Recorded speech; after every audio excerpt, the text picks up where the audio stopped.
Hello everyone, and welcome to a brand new video. So today I'm going to go through some SoloQ builds. Now I've got 3 builds lined up here. One is for base game, so if you're new to the game, you've just picked up the game, these perks are going to be immediately available to you, although it will take some leveling up of 1 or 2 survivors. The second build that I have are for original survivors, so survivors that you can buy with iridescent shards. Now you'll get this through leveling up normally, which is here. So every time you level up you gain some number of iridescent shards, and these survivors will be available to you through purchasing through shards, whereas some of the licensed killers and or survivors are only available to you with oryx shells. Anyway, let's go into the builds. So this is just base game only, so it'll involve the base game survivors, which are, it also depends on what platform you're on, but you're always going to get Dwight, Meg, Claudette and Jake, and you'll get other survivors as well. It depends on what platform you are. I believe for console players, which is Xbox and PlayStation, you'll get also Ace and Meg and Feng. So you get these two for Xbox and PlayStation. And for Switch, you'll get Kate and Adam. Now, this obviously might change. It depends on what behavior does, but I believe these are the base game survivors you get on consoles. So anyway, so first 2 perks are Adrenaline and Sprint Burst. You will get these from Meg Thomas. And as I said, she's base game. You just need to level her up a bit to get tier 3 of the perk. So Adrenaline, when the exit gates are powered, you'll instantly heal for 1 health state, even if you're in a dying state. And you'll get like an exhaustion perk type effect where you gain 50% haste for 3 seconds. So even if you're exhausted as well, so say you've used up your sprint burst and you're exhausted, this will still override the exhausted effect and you'll still get the increased movement speed. Now obviously you can go for whatever exhaustion perk you want, right? But like as base game, sprint burst is the go-to. So you can basically use this on command. Sprint burst, if you don't run at the very start and you just walk around a map, just hold on to it until you're in a chase, you'll get a hell of a lot of distance through this. And again, Adrenaline, this will ignore exhausted, but it will still leave you exhausted after the effect. So my advice, level up Meg Thomas first, get these 2 perks on you, and all the other survivors if you want to prestige her up to prestige 3. So next is We'll Make It. When you rescue a survivor from a hook, gain 100% speed to healing. Now this, if you have to go for an unhook, this is a lifesaver in my opinion. Double healing speed is just so good to have, especially if the killer has good pressure on the map. This will just give you very quick resets. And last but not least, and in my opinion is the GOAT of SoloQ perks, is Kindred. So essentially what this does is whenever a survivor is hooked, you will see all other survivors' auras and they'll be highlighted yellow. But no matter what distance they're at to you or the hook. So you'll know where every other survivor is. say you're doing a generator and you'll see the other 2 survivors on the map. As well, if the killer is within 16 meters of the hook, you'll be able to see their aura as well. So, in my opinion, in SoloQ, information is key to winning your SoloQ games. So pretty much, without this, you won't know where survivors are on a map. So you won't be able to make... You'll be able to make decisions, but it won't be as easy to make as it would if you were running this. So say, for example, you're pretty close to the hook and the killer's not actually going to you next.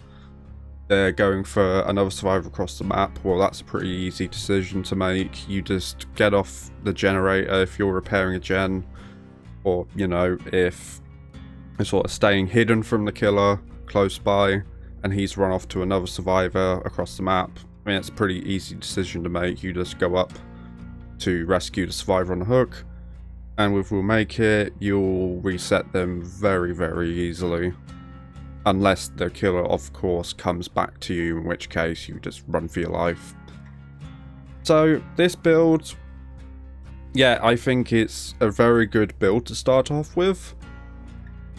In terms of Kindred and We'll Make It, if you go into your search box and type out General, it will show you all of the perks that are free across the board that are available to all survivors. And, you know, we do have other perks as well, but in my opinion, some aren't as good as Kindred or We'll Make It. Okay, you've got Deja Vu as well, which is pretty nice to have SoloQ. You've got Hope as well, which is a really good endgame perk. It's probably just below Adrenaline for me. The others are okay, but very situational, and some are really just not worth having. But anyway, this is how you find the free perks, if you like, general perks, where you don't need to level up survivors. So yeah, this is for base game or you're new to the game. This is a very good build to start out with. So for my second build, now this involves leveling up a bit more of your original survivors.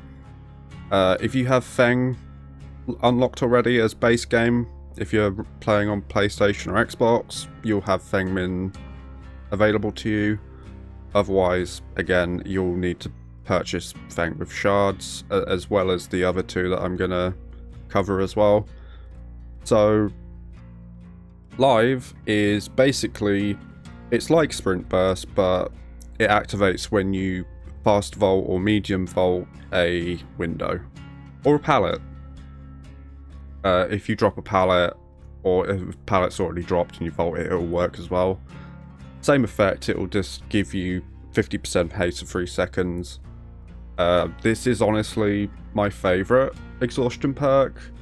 You know, others would like to run Dead Hard. Whoops. Others like to run Dead Hard, Balanced. You know, Dramaturgy is pretty popular right now. You've also got Smash Hit, Overcome. You know, any of these exhaustion perks are good and situational as well. But my go-to is Live because I feel like it's more reliable than all the others. I suppose Overcome's pretty reliable as well. So if you don't like Live, you can use Overcome as well. And if you're really good at getting your stuns off, Smash Hit's pretty nice as well. But yeah, my go-to is Live, and probably one of the first survivors that you should buy if you do want to buy any survivors. We've got Kindred again. Like I said, it's the GOAT of SoloQ perks. It gives you so much information and it's just so good for what it does. Windows of Opportunity. Now this is the most used perk for a reason. This allows you to see the aura of pallets, windows, and breakable walls within 32 meters of you. Not sure why it allows you to see breakable walls, but we'll look past that. But the main thing about this perk is that this gives you so much information in a chase, and it allows you to path a lot better. Kate is available on Switch in base game, so if you're on Switch, Kate will be available to you already. If not, again, you'll just have to purchase them with shards or excels if you wanted to pay for it. But yeah, this is very good to learn the maps, learn pathing when you're in a chase. So yeah, I mean, everyone agrees, and most people use this quite often. A little bit of a curveball for probably some of the more seasoned players. Inner focus. So whenever the killer makes a survivor injured or dying, the killer's aura is revealed to you for 10 seconds. Now, knowing where the killer is very good. And on top of Kindred as well, you pretty much have a constant read on where the killer is. Only until they leave the hook, obviously. But it is a very reliable information perk. It's what I'd recommend to use if you really want to know where the killer is. There is Fogwise as well. But this I wouldn't recommend if you're just starting out and getting used to the game, because hitting great skill checks, it does take a lot of practice to get consistently. So in terms of solo queue, and you're just starting out, I wouldn't get this until you've really got the great skill checks down. But Inner Focus is a Hattie perk. I believe she's an initial survivor. I think she came with the dredge. So again, very good information perk if you want to know where the killer is. If you're pretty good at hitting great skill checks, Fogwise is also really good to go for that as well. Yeah, that's my original survivor build, and yeah, it's still very solid in solo queue.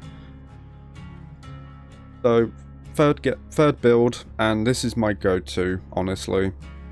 It's basically a put together of the first two builds I've shown you. So we've got Kindred, we've got We'll Make It, we've got Live, my favourite exhaustion perk, and we've got Fogwise, because you know, I've got 3,500 hours in the game. I've got great skill checks down to an art form most of the time, except for when I miss them. But this is my go-to, and I'll show you how good this is as well.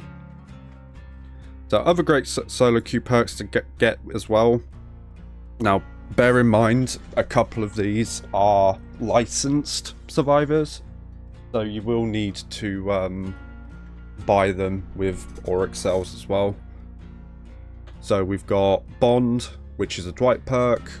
This will show you survivors' auras within 36 meters. Not as good as Kindred, but it is still quite nice to pick up. We've got Deja Vu as well. This is a general perk. This will show you 3 generators that are pretty close together, and if you repair them, it will give you a 6% repair speed bonus, which is really nice. Resurgence, this is a Jill perk. She's licensed, so that you'll need auric cells to buy her. So whenever you're unhooked, you're already healed for 70%, which is probably really good. Probably one of the best out there. So yeah, 70%, you'll be healed fully within, say, 5 seconds. It really depends what perks the killer's run. If the killer's running, for example, Sloppy Butcher, when you're off hook, your healing progress will start to go down. So by the time you get healed, start healing, this will probably go down to about 50%, maybe slightly under. But again, Resurgence, it's really nice to have, especially in solo queue. And last but not least, now another curveball for everyone is Empathic Connection. So whenever another survivor is injured, they can see your aura, and you heal 35% faster on other survivors. Now why am I saying that this is a great solo queue perk? Basically, you'll come across guys who, you know, that they don't have a lot of perks available, or they're not sure what to run when they're playing for the first, say, 10-20 hours. So they're not going to run perks like, you know, Kindred or Windows or anything like that. So they'll often they'll try and experiment, run their own builds, you know. And Empathic Connection, not only will it show them where you are if they're injured, they can just come up to you for heals. So, you know, if you're not in a chase and they want to get healed as soon as possible, they can just come up to you and you can heal them quickly. Now, yeah, it's not as good as We'll Make It. However, you know, if they're getting chased away from the hook immediately after getting unhooked, that they can just get to safety, they can come to you. It's not 100% healing speed, but it is still decently fast.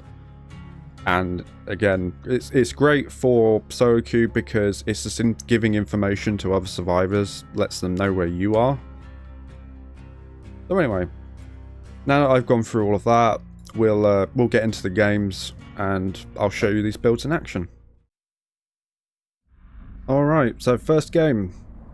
We're on Pale Rose, one of the larger maps in the game.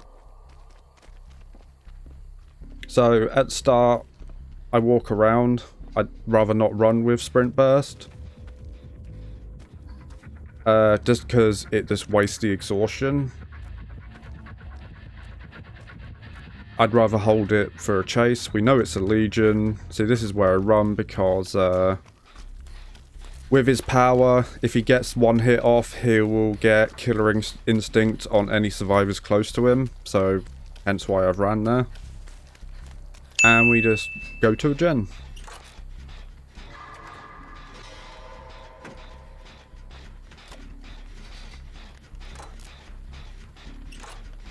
Also, from when I touched the gen there, Dying Light came up, which is a really nasty perk. Basically, every hook on a non-obsession will gain him a stack, which slows gen progress down for everyone but the obsession. But at the moment, I'm still working away on gen. Don't know where the killer is at the moment. Doesn't seem to be chasing anybody. And as I say that, he's now on the Tory. And he's getting a little close to us. So I'm hearing that he's getting closer, so I just walk away for the time being. Now if I know that he's running up to me, I'll start running. Which he's not doing at the moment. It seems like, I don't know if you saw that at the sort of top of your screen there. Meg seems to have gone off into the edge of the map. Which is kind of weird. But we can see right there that they're in the middle of a chase right in front of us.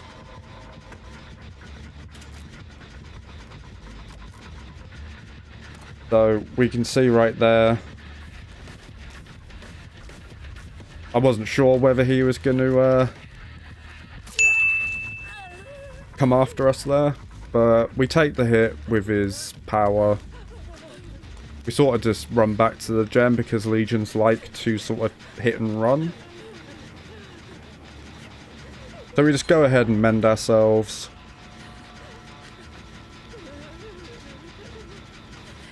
If someone, Meg actually, I was about to say someone, but Meg has empathic connection.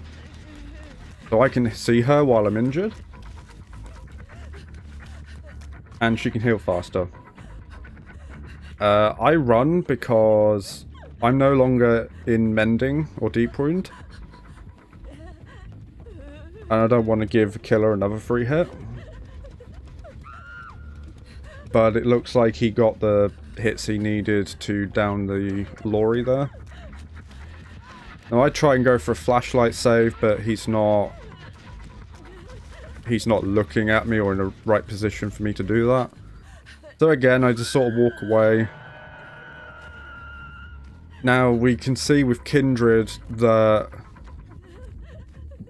we can see where the other survivors are at, which I believe is around Shack area on this map. So I'm the only one in a decent enough position to get the unhook here. Although Legion is still pretty close, and yeah, I can see that now through Kindred. He comes after me. You'll also note as well that I saved Sprint Burst for that occasion. Now, I'm not sure which way he was coming from here, so I kind of sat in the middle and looked around.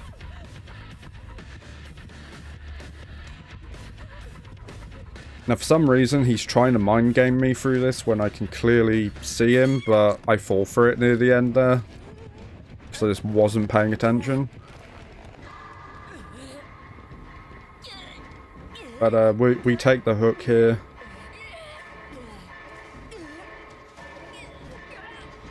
The others are healing. So now that I'm hooked, everyone else can see what I see.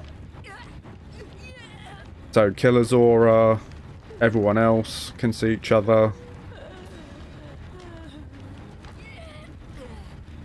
I think Meg was trying to go for the unhook here, but she gets spotted.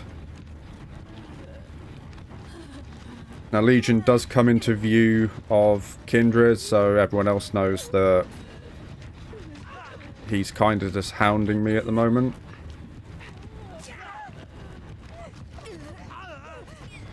He stops his power because he doesn't want Tori to unhook. And she goes down here eventually. Meg comes in for the unhook. So at this point, we're just going to run. We know where Laurie is.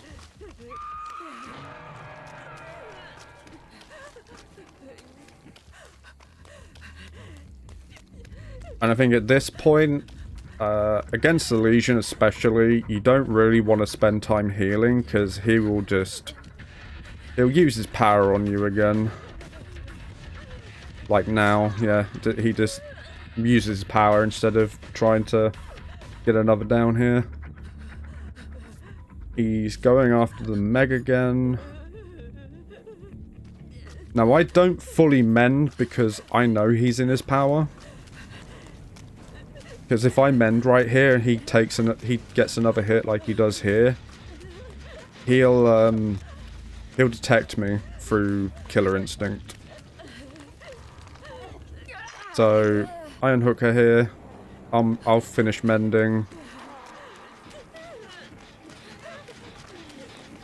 And we just go for the gen here.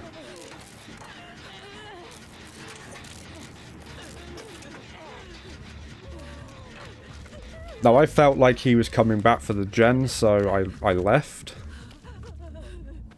And it looks like he did. So yeah, he's on the Tori again. He just hits her with his power again. And gets the down. All this time I've been walking, recovering from exhaustion. I've got my sprint burst back.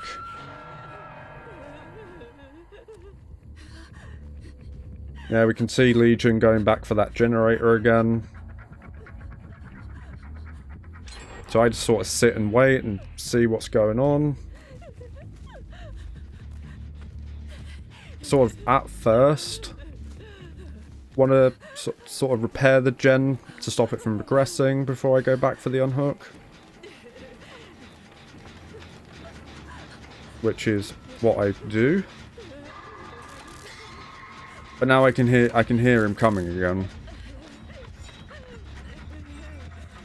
So I'm just walking. He spots me here, so I run. So he's just sort of sitting around Hook. Now I run up just so I can actually get his attention. Which isn't happening because he just really wants that kill. He downs the Meg for it. So he's going to insta-hook here. He'll run for this gen again, so I start running.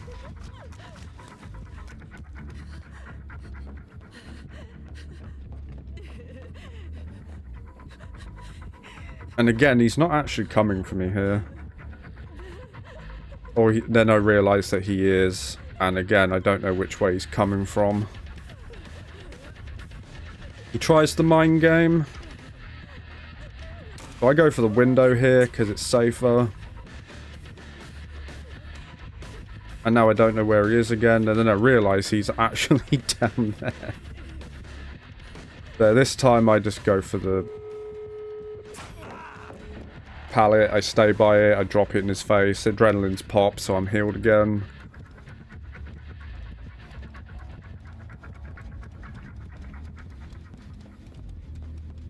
And yeah, he goes back for the hook. I don't blame him at this point because it's pretty much endgame.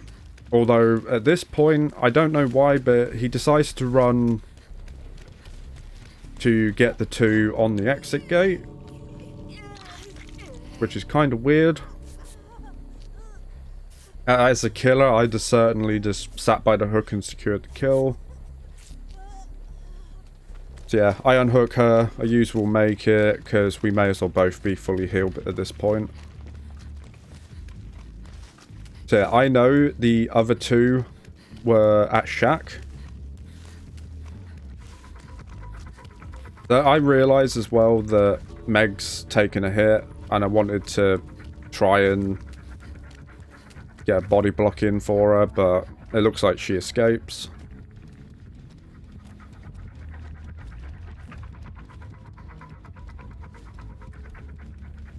So at this point, I can just run pretty much straight away to the exit gate and he can't do anything about it. But yeah, that's game one.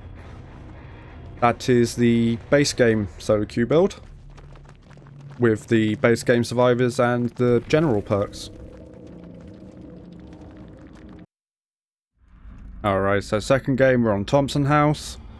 Now this is the original survivor build. So we've got Windows of Opportunity and Inner Focus, as well as Live and Kindred. Now we're against the Houndmaster here. And she's a very interesting killer. I have fun. When I play Houndmaster, I have fun with her. So really important here. For larger maps like this, I tend to go for the generators that are in the center of the map. It does split the map up quite nicely if you can get this generator done. So we can see from the HUD, Rick's taking a chase, and we can see within a focus, we know where the killer is for 10 seconds.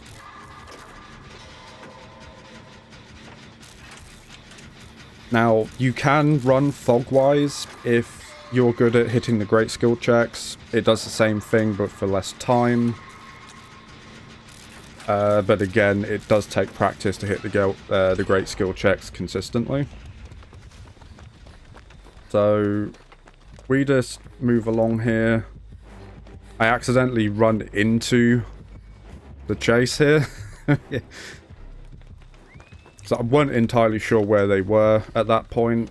But I sort of follow along, try and get a flashlight save, but it's too close to a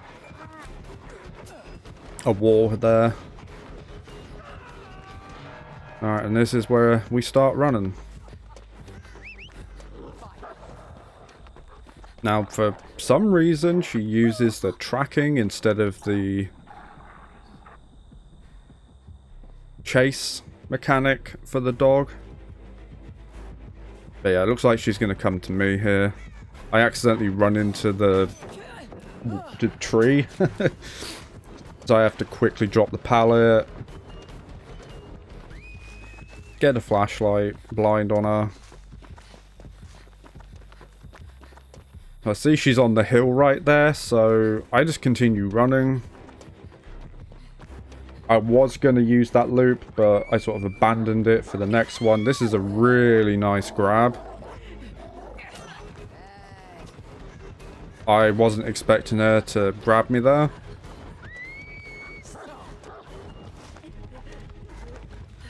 Yeah, so I sort of turned away from where she initially uses her dog, and I abandoned the loop right there because there is a second phase to the dog where she can take control and lunge at you again.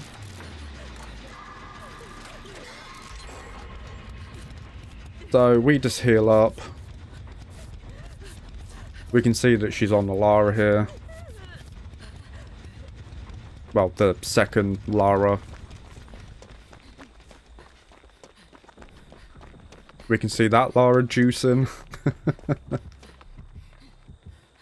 Now I stick around here a little bit because, again, I want to try and get a flashlight save if I can. Lara's getting a little greedy, so she goes down for her troubles. Now this right here is unfortunate. I get screwed by a barrel. But I think I could have got the flashlight safe if it wasn't for that. But seeing that there's another survivor close, we're going to let them get the unhook. They're going to come after us. Now she leaves me here, which is really good from the killer because I'm leading her to a gen that's already been finished. So she knows that I'm trying to waste time. So she instead goes after the unhook. We can see where she's at. Lara goes down here. So I'm getting in position for a flashlight save. Now, I am in a really good spot for a flashlight save, actually, but... And then, Lara gets herself up with conviction. That's, new perk. She actually gets the grab here, which is actually insane. Now, I actually do get the... No, actually, no, I don't. No, I didn't do it in time. It was very close for sure. So we can see with Kindred, she is running in our direction here.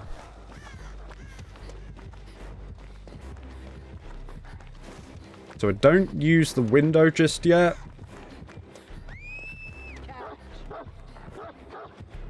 And she is taking chase.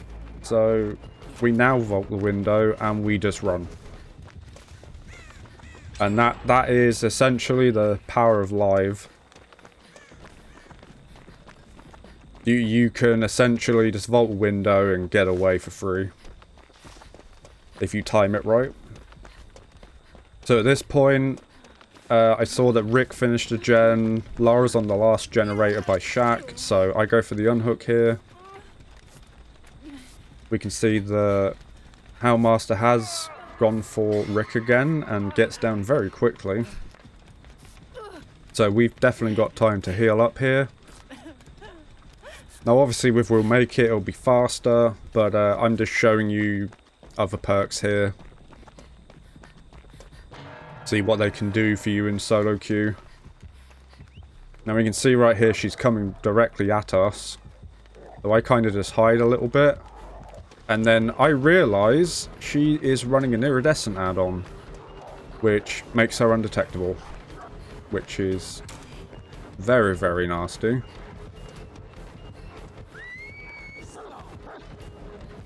Now I'm going to take a hit here, because, well, I take a hit and we find out it's no ed. I was going to take the hit anyway, but, yeah, then we realise it's no ed. Nasty endgame perk right there. And she heads straight for the totem, which I assume is Noed.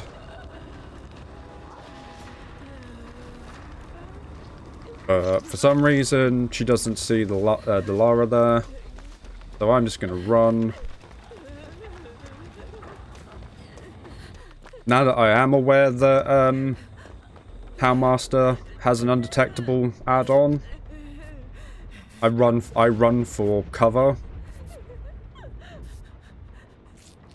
Now, a neat little thing about undetectable, even if there's no terror radius, you still get that little red glow, even though she's undetectable. Most of the time.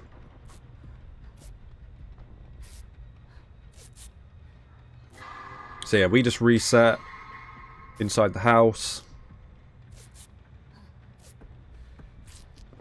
When we can see that she's on Lara right there.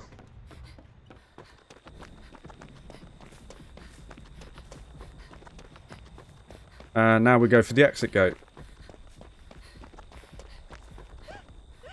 So I see Lara here. I realise it's no way out, so this is a full-on endgame build right here.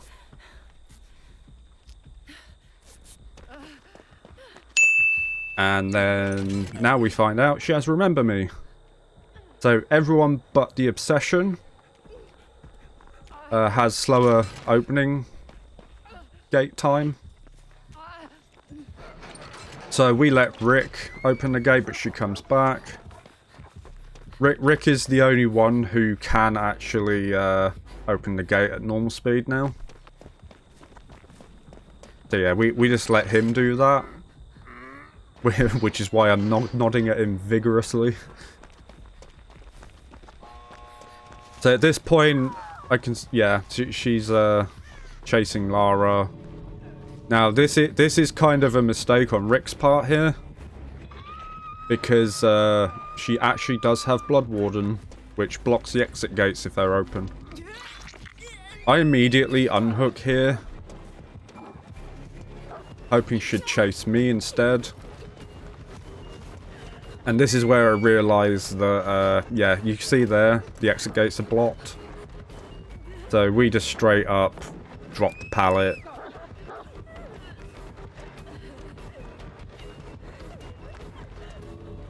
I still have live up, so I use the dropped pallet to vault. Get a bit of distance. She is on me.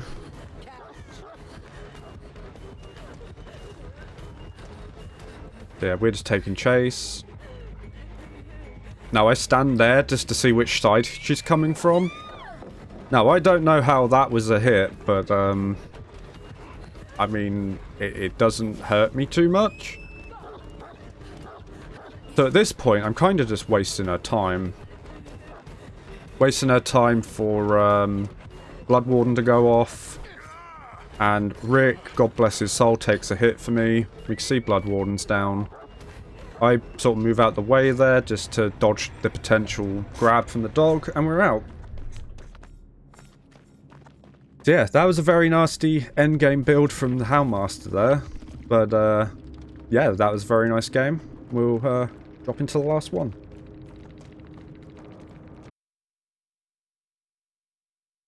Alrighty. Forgotten Ruins. This is a god-awful map. I personally hate it. But we're going with my go-to SoloQ build here. Now, it's like a combination of the first two that I've shown you guys. But instead, we're using Fogwise. Because, you know, I know the timing for great skill checks. So we can easily use and abuse Fogwise. And we're also using Kindred and we'll make it. As well as my go-to exhaustion perk live. So we see right there it's an artist. So the thing with this map is that you really want to go for the upper floor generators first.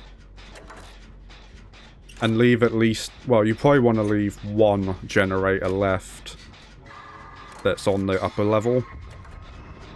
So the killer has to bounce between the upper and lower levels. Certainly whenever I play killer here, I tend to just leave the lower level. But you can see there that she's taking chase with Bill. And the power of fog-wise, we can see where she is. She's on the lower level, which gives us plenty of time to do the generator here.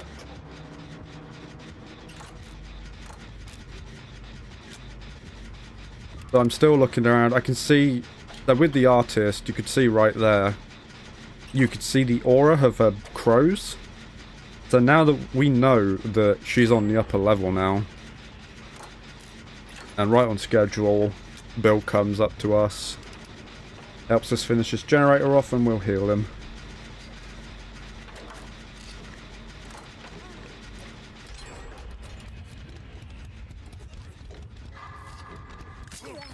Yeah, I accidentally screw up my skill check there. So that's gonna tell the artist where we are, which is my bad.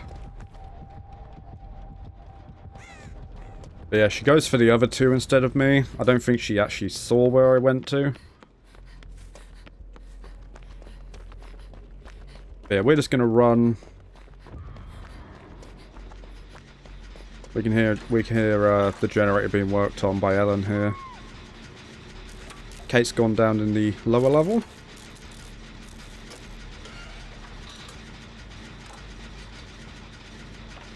So we can finish this gen off.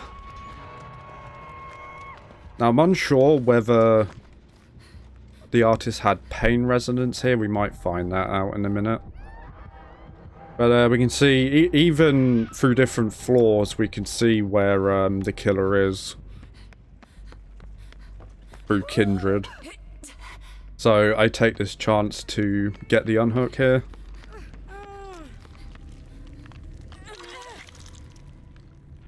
We can see that Ellen's being chased through the HUD. So we've got plenty of time to heal her up.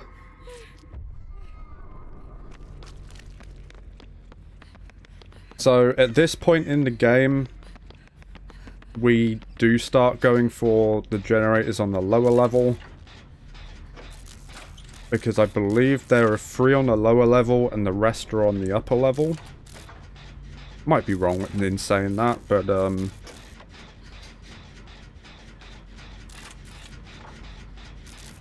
anyway. So again, through fog-wise, we can see where the killer is.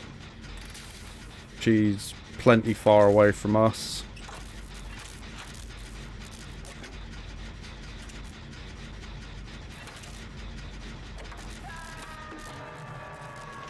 And at this stage, yeah, I don't believe she has pain resonance. And now she's after Bill again. Now we don't have to pay attention too much to terror radius because we know where Bill is. He's getting chased upstairs. You can see right there. He's around shack area. Kate's still downstairs, so we're just going to go for the unhook.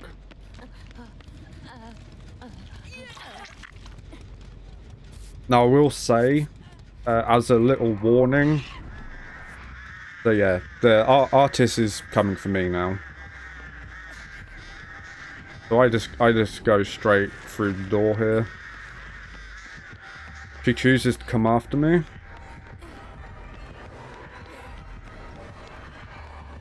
Yeah, that's the thing about Kindred, is that once you unhook,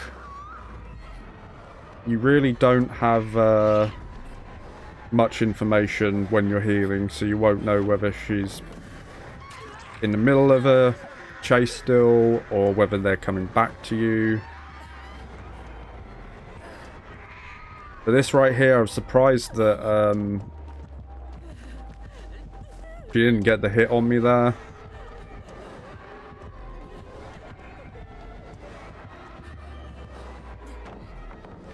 Now I go down here because I don't have much place else to go. But that's okay. They're close to the exit gate, so they'll likely get that open.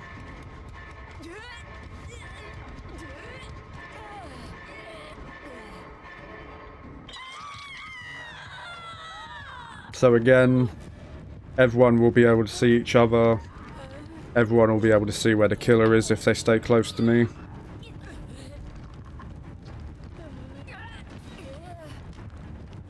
Now, Bill immediately left, which is kind of nice. Ellen's trying to go for the unhook here, but I actually take the hit. He chooses to go after Ellen, which is kind of strange. Yeah, I hear her coming to us. Or she's close. So I just sat by the exit here.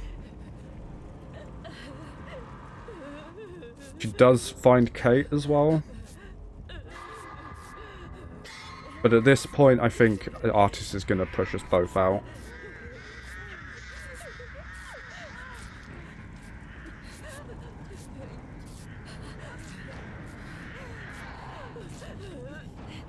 But yeah, just to note that healing yourself with a medkit is slower.